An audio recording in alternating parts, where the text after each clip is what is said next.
in, ladies and gentlemen, to another live segment. This time, we were actually inspired to go live to talk about a touchy topic, right? These tariffs, these reciprocal tariffs, if you will. And of course, how it's going to affect the market for watches is what we're interested in on this channel. Ristful Ignorance is in the building. What's up, bro? I was inspired to do this live for two other content creators, one being Mark. You guys, I don't know if you saw the recent video that he put out there. Shout out to Long Island Watch. Shout out to Mark. Here's the deal. He's been dropping gems for us. He doesn't only use his channel just to sell watches, which he's very transparent about doing so, but he also utilizes his platform to give us the backstory or the behind the scenes, if you will, on how it is as a functional watch company and how relative things that are happening are going to affect him. So I actually, in the description, I put his latest video on the reciprocal tariffs. It is titled "What Just Happened: How Tariffs Could Destroy Me and Others." And that's exactly what I want to talk about here today. I'm actually interested in what your take is as a watch collector, as a watch enthusiast. How are you going to move forward with these changes that we're going to see here? I kind of know what my plan is, but I also wanted to see what everybody else was planning to do moving forward, because this is in fact going to affect the watch market dramatically. And Trap just did a live as well, and he touched up on this topic, and some of you brought up a very good point, and we're gonna get into those points and hopefully take it even further. But before we do that, let me catch up on chat. Ristful Ignorant, yo, you started talking before the stream actually started. Dude, it's hard to time it because when you hit live, it says you're live, but then there's always a delay. So you have two choices. You can sit here waiting for it to go live, or you can start talking and chance it. And I chanced it and it didn't go too well. So it is what it is. However, yeah, I was just inspired, man, to come up here and talk about it. I'm going to give Islander and Mark from Island Watch their flowers because he started the conversation. And I think the conversation was already started. However, he gave us the backstory on how he's going to be taking a hit as a brand and how it's going to affect him directly. But again, I'm more interested to know how you guys are looking to move forward with everything being in effect. And I'm going to give you guys some of my predictions on how it's going to affect separate categories, right? We have our AliExpress brands, as I like to call it. We have our web brands, which are watch enthusiast brands. And then we have, of course, the higher end brands, the luxury brands, if you will, of the world. And in the video that Mark did, he gave a breakdown for his personal company. Oh, by the way, let's not forget. Let's do a wrist watch check, of course. And I'm wearing the ISL 245 Miyota 9075. I love saying that. I feel very smart when I'm able to remember all those numbers. And I think that was proper. Now, that technically wasn't the watch that I was wearing earlier. I was technically wearing this Casio Royale that I modified in this gold. This is from, is it Do It Yourself? No, SKX Mods. SKX Mods.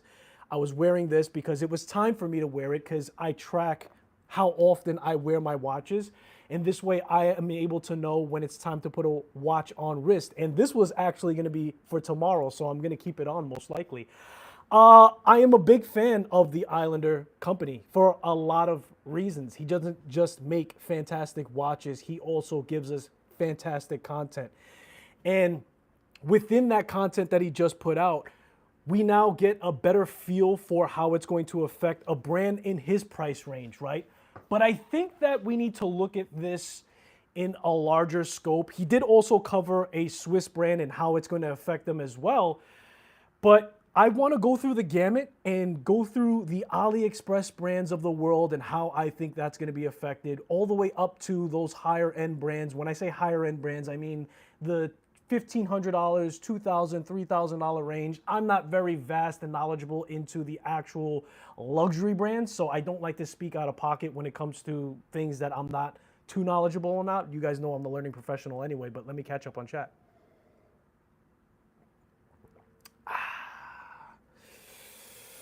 Oh my God, my name is Santana. That's fire. We might be cousins distantly. Welcome to the channel, sir. Hey, Skylar. What's going on, Analog Explorer? What's going on, brother man? Welcome in. I just bought an Aragon on clearance. thank you for bringing that up, Ristful, because I think that leads me to my first initial knee jerk to this whole dilemma that we're facing of an increase in prices in timepieces. I think that what we're going to see first, and we're talking more so on the enthusiast end, my suggestion would be to go ahead and fire off that missile to the watch that you were particularly looking at, if it is responsible and within your means now to make that purchase, because of course then you would be avoiding the price increases. So we may see a lot of watch enthusiasts pull the trigger on a watch that they were eyeballing for a while to help avoid those increases, because more than likely we're not going to see those price increases in effect for those brands right away. As a matter of fact, I was just on the Long Island Watch website, and I don't think his price increases started just yet. And we're not going to see those price increases to the timepieces initially. And there's going to be a lot of statements from brands. I think Lone Ranger actually said this in Trap Vision's live that he just did.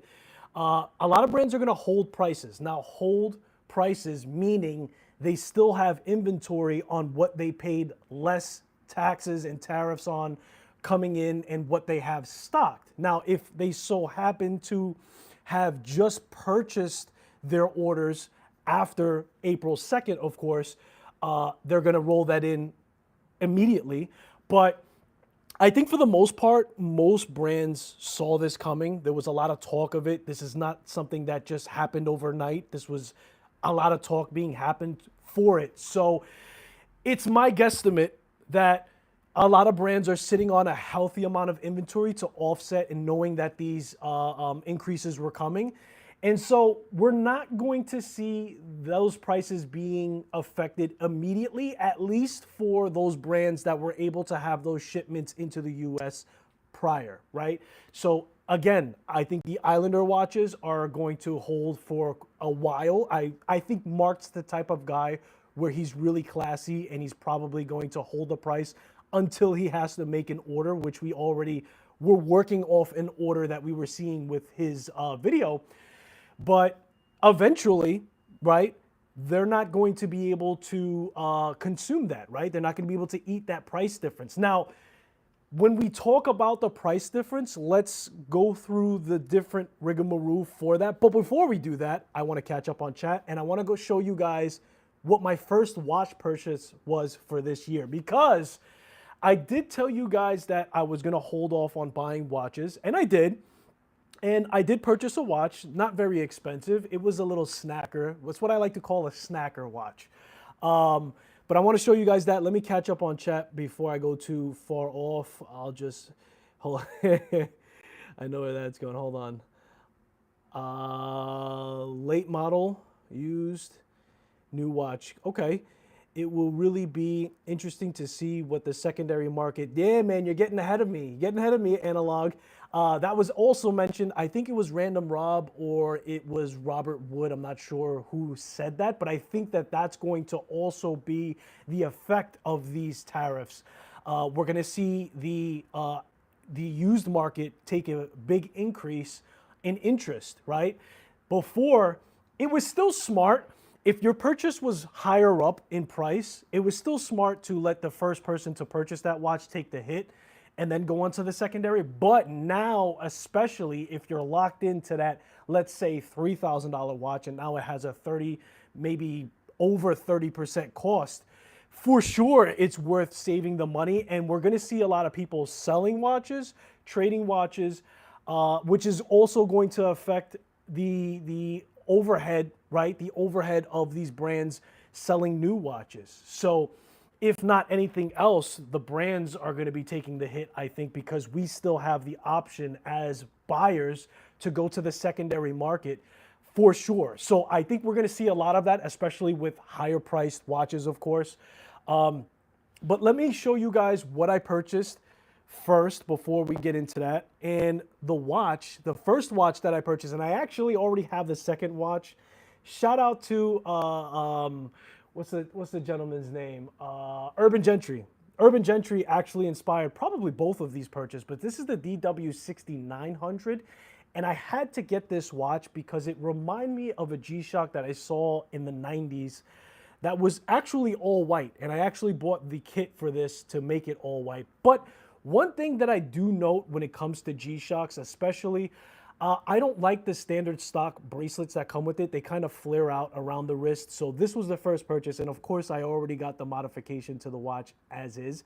And the second watch, I believe the model number is also the DW290, which is the Mission Impossible. So I have that on the way. That's also an Urban Gentry influence, because I found out through watching his videos that that's going to be discontinued. So of course I had to pull the trigger before it was gone, even though I had it in my cart for a long time but never pulled the trigger. But now that it's about to be gone, I have FOMO, and therefore I bought it. So the first two watches of the year are going to be G-Shocks and Casios, and I'm really happy with those purchases. I'm still waiting to pull the trigger on a web brand, watch enthusiast brand, as we like to name it. I'm holding off, and we're going to get into that. We're going to get into what I'm going to be doing moving forward. I want to know what your plan is moving forward on buying watches, how these tariffs are going to affect how you plan to purchase watches. And to be honest, we all should have had a game plan by now, because we knew this was coming. Of course, it wasn't written in stone, but now it is. So I'm interested to know what your game plan is, and I will read it on chat and on the playback. If you leave it as a comment, for sure, I will respond eventually. Smack Daddy is in the building. That's a cool name, bro. I'm not gonna cap. That's even fun to say. Smack Daddy. He says, "What are you wearing?" Watch check. Man, I just got here. How you gonna pull up late and then watch check me, bro?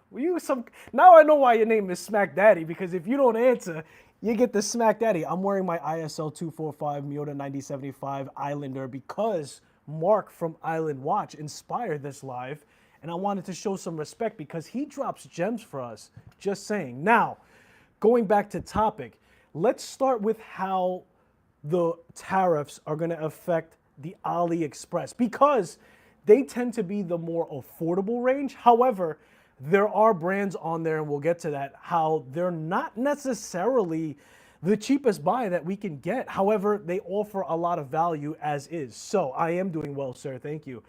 Let's give an example. And an example, if you guys don't know, this is a homage of a Serica, right? This is Tandorio. Tandorio tends to float PT5000 movement in here, by the way.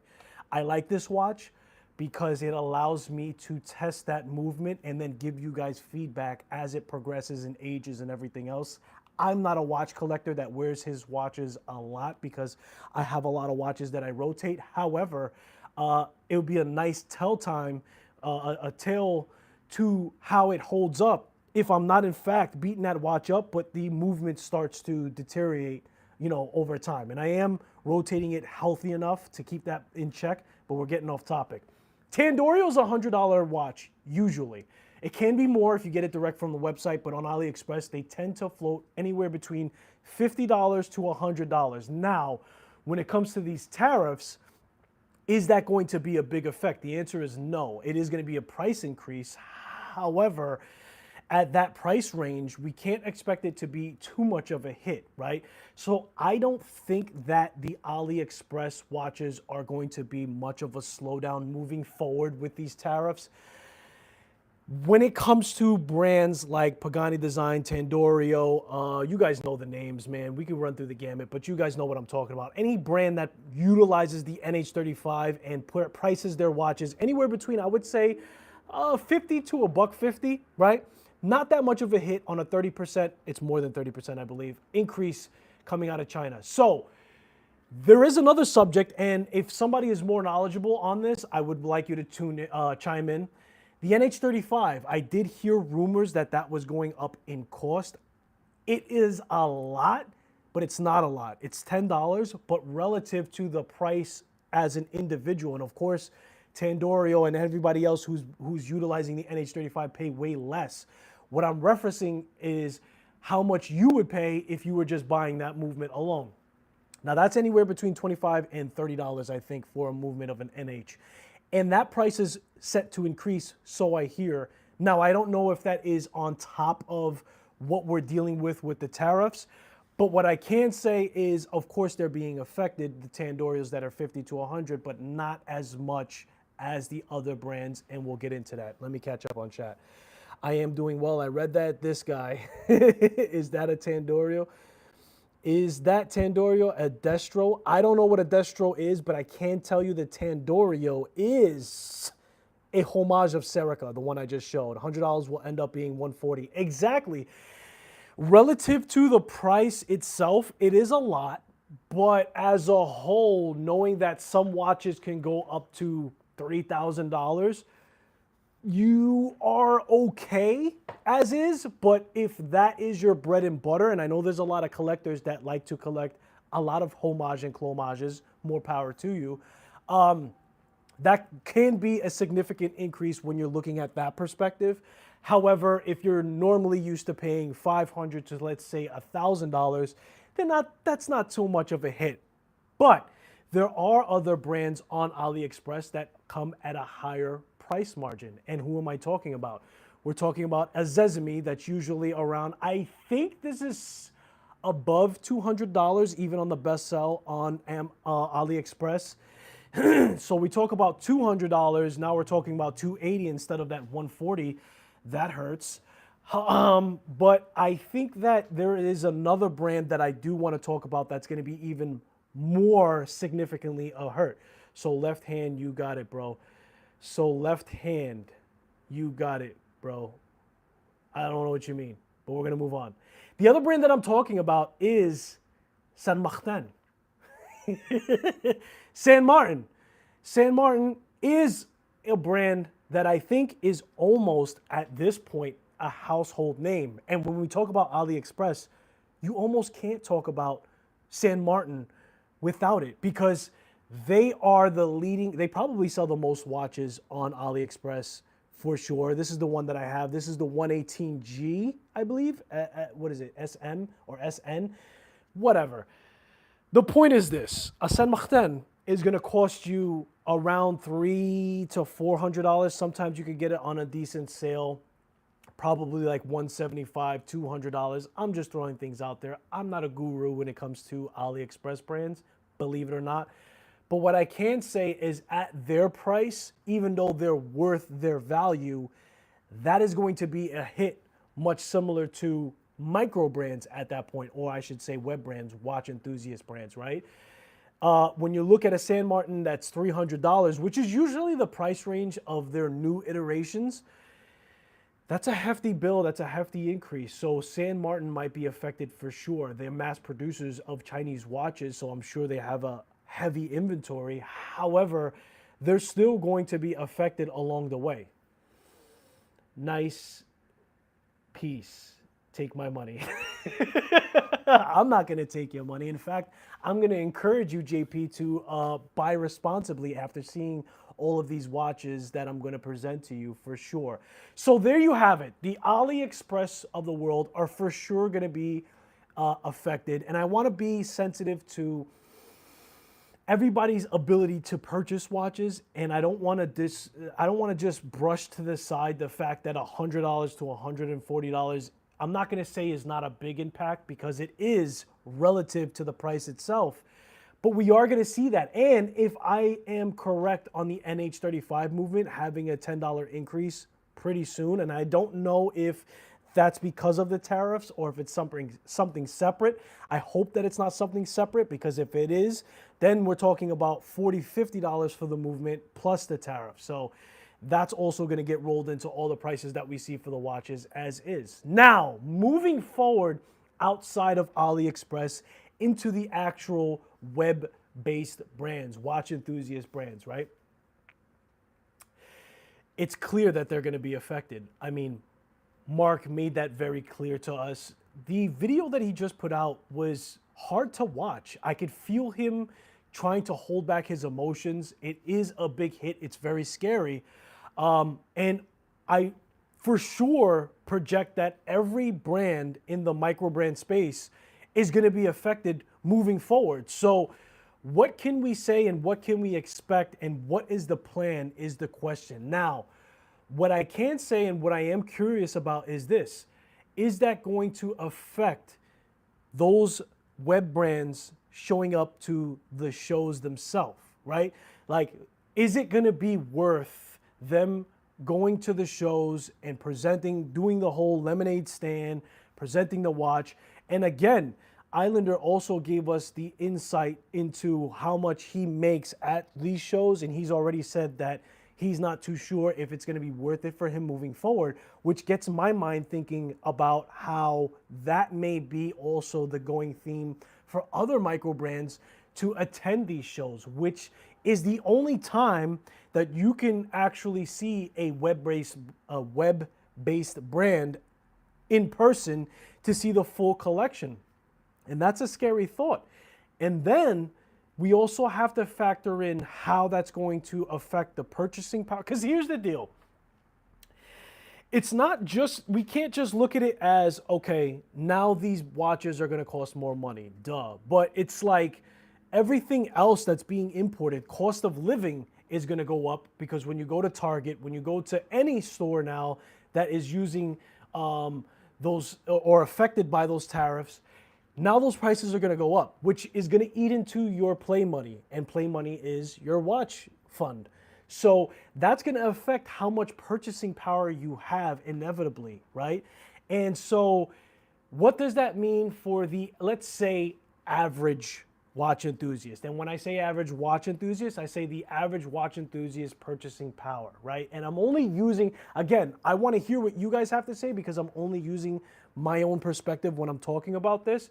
But I think that what's going to ultimately happen is the person that had the purchasing powers of, let's say, 1,000 or 1,500 is now going to look at the more affordable range, which is maybe $500 to $800, which now I think opens the doors for those watch brands that are within that price range. Now, that being said, it's easy for me to say that, and I do understand that it's still going to affect, let's say, Island Watch. And here's how he's looking at it, right? First and foremost, here's what I want to say. In response to Mark and how he feels probably fearful moving forward, because I get it. It's every brand's mission from year to year to grow. And when you have a soft market like we're going to see moving forward, just in the nature of the price increase, it's scary to know where you're going to land, if you're going to even meet goals, or even if you're going to, keep the lights on and everything else of the like. However, Mark, if you somehow are watching this, and if you're watching this, clip this and maybe send it to him. Dude, I don't think you have much to worry about. You have such a strong following when it comes to your watches. I think that even with, if in your example of $208 in your watches going to $300 in cost, I don't think that people are going to abandon you for an additional $100. I think that you built a brand with a lot of reputation at this point, and this goes for any brand that runs parallel to the following of enthusiasts that go with them. I feel that those who follow Island watches or Islander watches are going to stick with you no matter the increase or not. You have diehard fans, and they're willing to pay the extra cost to purchase your watches still. Now, how many watches they can purchase is the question. However, when it comes to the budget of watches, I think that if I'm deciding between the $1,500 watch that I'm eyeballing, let's say a Formex, and an Islander, I don't think that the Islander is getting cut. I think that if anything, the Formex that's going from $1,500 to, let's say, $1,800, and that's not realistic. That's made up for the Formex end, right? I don't know how they're being affected. I'm just throwing a brand out there. My point is this. I think that watch enthusiasts have different targets and have different watches that they bring in, because again, I brought in this DW6900 and that was a little snacker for me, but I also have my target set on a watch that's a little bit bigger in price, that gives me a little bit more, and I don't think that I'm going to sacrifice the more affordable range of watches over the more expensive watches. Yeah. And because you have such a strong following, I don't think you have that much to worry about with your current watch enthusiast support. But I do understand that either way you chop it up, it's still going to be a loss, or at least it's going to be eating into the profit margins. Now, he did mention that he's not going to absorb the cost, and I want to talk about that. And that's fine. But I understand that the growth of the company, right? Finding those new customers, being competitive. But the nice thing is this, right? Anybody who's importing their parts and who's not, because we don't have the manufacturing here in the US like that. So all the people that you're competing with, they can absorb it and go with smaller margins, but I would imagine that most of them are not going to. And that leads me to my next question. How do you guys feel about moving forward with the price increase? How do you guys feel about the brand absorbing the increase in cost? Do you think that we should move forward and have to bear the full cost of the price increase? Or do you feel like the brand maybe has to take a 50-50, right? Maybe you pay half and I pay half because it's not my fault, it's not your fault type of thing. You know what I mean? And everything else. Let me make sure I'm good on chat. So where do you think that should be as far as the brand's tactics moving forward? Now, he said he's not able to consume it, and I think that a lot of the brands that were already pricing their margins very tight are not going to absorb that cost, and that's rightfully so. I do understand that to a certain degree, but at the end of the day, yeah, it's too much of a hit, and that's a really big hit for brands to take, and that's something that I understand, and if I support a brand as they go along, then I'm for sure going to be happy to spend the difference in cost for the watch. So that's the reason why I came to the conclusion that I think that Island watches will be okay. And I'm using them as an example, but that really goes for any brand that has been supported by the enthusiast. Because here's the deal. You're a watch enthusiast. I'm a watch enthusiast. I'm going to buy watches no matter what. Now, how many watches in my budget is affected by that? But if you have the support line, then you should be okay, I think. To an extent, right? To an extent, of course. So, that being said, then we have the category for the watches that are higher. And I'm going to stick to the independent brands. I'm going to stick to the watch enthusiast-based brands when I'm speaking on this, because again, the high-end brands are not my cup of tea. But I will say that I feel personally that the brands that are floating, let's say, above $1,000, $1,500, they're the ones that might be affected the most. Obviously, when you're dealing with bigger numbers, you're dealing with a higher increase with that 30% markup. Or I'm using the 30%, but it could range from depending on where those imports are happening from the tariffs. But at day's end, I feel that what is going to ultimately happen with what we've already seen with cost of living affecting our budget when it comes to watches. And we're speaking on, and again, there was a very good point being made that the secondary market is going to flourish in these times. But I think that when it comes to brand new watches and it comes to the higher costing, web brands, your $1,500 now turning to hundreds of dollars more is going to be a considerate, especially when your regular income, or rather your regular buying power, is affected, because everything is going to cost more moving forward with these tariffs. So I think that what's going to happen is we're going to see a slide, right, when it comes to brand new watches and what people can afford from the $1,500 range. We're going to see a slide down to, you know what? I think that I'm going to look at watches that are within the $500 to $600, maybe $800 range, instead of going $1,800 when this watch, in fact, prior to the tariffs, should have cost $1,500, $1,200, whatever the case may be, for sure. So where does that leave the brands? They have to pivot. Are the parts going to be sourced differently? Are movements going to be different in the watches that we see. Now, obviously, we're not going to see somebody who banks on the Joux Perret and SW200 slide all the way down to NH35, but do brands now consider more of an affordable movement and more affordable tactics for their watches moving forward? Let's say sliding from an SW200, Le Joux Perret to Miyota, right? That may be a thing. And that may be how they have to adapt, because for sure, unless your profit margins were astronomical, where you can absorb what's going on with the tariffs, then you have to adapt with affordability and everything else. And I don't know. We'll have to see what goes on there. I see the expensive watches taking a bigger hit. For sure, the more expensive watches are going to take a bigger hit. That's most certainly, right? Because the higher the number, the more that percentage impacts that overall cost for that watch. For sure, you know what I mean? Versus the affordable brands. Exactly.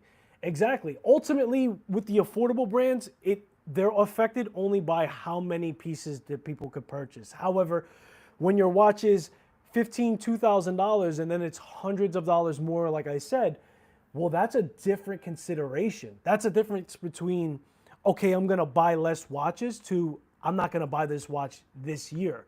So Wristful Ignorance, you're absolutely correct. They're going to be the ones most impact. And that's to be expected, which is why I'm saying that we're going to see a slide. So again, and I'm using Islander as a reference because he may see that overflow from people sliding from $1,000, $1,500 to saying, you know what, Mark's has his watch at, instead of $600, maybe it's $7, maybe it's $7 and change, maybe it's even $8. But that $1,500 watch instead, or a $2,000 watch, is way higher in price and cost as is. And in fact, maybe now I could afford two watches within that bracket. And so I can put two watches instead of one and taking that hit altogether. So I think that for sure is going to be a thing. So anyway, guys, I wanted to come up here and talk about it. I am more interested. Oh, wait, before we sign off, I didn't tell you guys my plan. So here's the deal, right? My plan going into 2025 was to purchase straps, right? What do I mean by that? I was looking more to appreciate the watches that were already in my collection. So if you're at a collection size that's around 50, 40, even 30 timepieces, perhaps that's easier for you, right? And that may be, depending on your financial situation, the smarter move. Here's the deal. I'm a watch reviewer, and of course, I present watches to you guys all the time, but I always want you guys to purchase responsibly. That's why I started off 2025 telling you guys that personally, I'm going to be enjoying the watches and the timepieces that are in my collection. I have still over 40 watches after downsizing.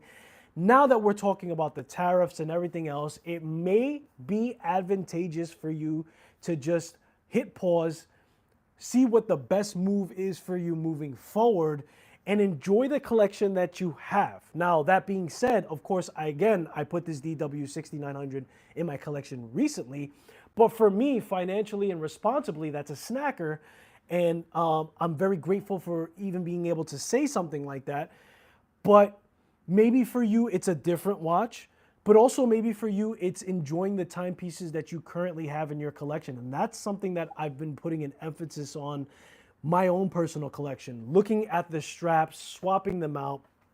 Of course, to be fair, the urge to buy a new timepiece is smothered by me borrowing timepieces to do reviews. I want to be fair, because just sitting in the back here, we have the Mark Well watch that we need to do a review on. I will get to the deep dive review we did a live for. We have the Wish Do It watch. This was actually given to the channel, right? So we're doing a deep dive review. I actually finished the review on that.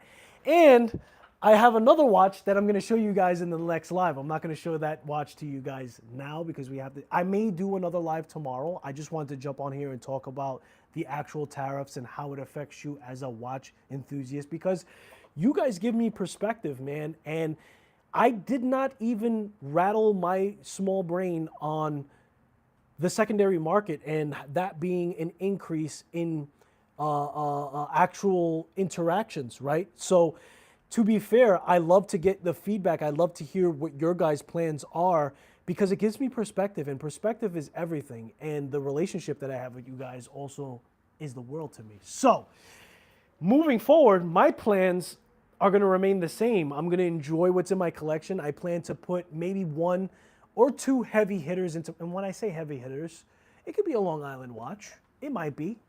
It might be. It's only one or two watches, and I'll be quite honest with you guys. Just because I am considering one or two watches in my collection doesn't mean I necessarily need to have one or two watches in my collection. When I tell you guys to purchase responsibly, even watching my reviews, I do mean that because I, as a watch enthusiast first, before a content creator, I factor those things in, yeah? I don't just get excited and pull the trigger left and right. I'm over that hump after the first 1 or 2 years of collecting.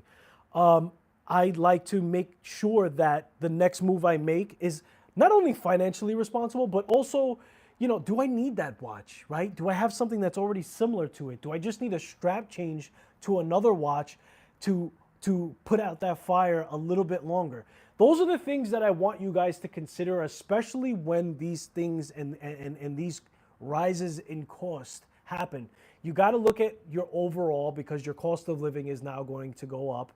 And I want you guys to, if you will, if I may, sit back and pull the trigger a little slower if you can, and maybe buy some straps for your watches and settle that way. So ultimately, my plan has not changed with these rather I should say tariffs, because I planned on waiting for the wind-up fair, right, in New York for 2025 this year, before I even think about making a move.